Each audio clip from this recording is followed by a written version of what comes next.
के अंदर अब आपको मिलने वाला है लॉक और एनएफसी। किस तरह से है, इसका क्या फीचर है वो भी बताते हैं। ठीक है। ये इसका स्मार्ट लॉक है, एक एनएफसी स्मार्ट कार्ड है जिसमें अब आपको चाबी की भी जरूरत नहीं पड़ेगी, रिमोट की भी जरूरत नहीं पड़ेगी। ठीक है।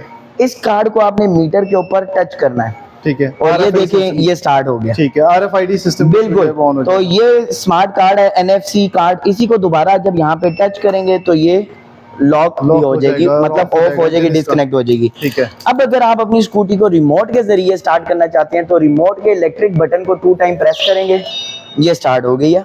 ठीक हो गया। एक दफा सामने रख के कीजिएगा जी। और ये अनलॉक के बटन से ये बंद हो जाएगी। मैं दोबारा से स्टार्ट करके दिखाता हूँ। इलेक्ट्रिक बटन को 2 टाइम प्रेस करना है, ये स्टार्ट हो जाएगी। स्टार्ट हो गई।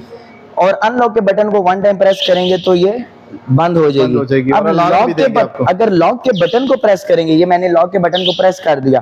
अब अगर आप कोई स्कूटी लेके चलाएगा, भागेगा, तो ये देखें इसकी व्हील भी जैम हो जाएगा। ओके। और सिक्योरिटी अलार्म बजना, ये इसका व्हील जैम हो गया और सिक्योरिटी अलार्म बजने लग गया है कि मेरे साथ कोई छेड़छाड़ी कर रहा है।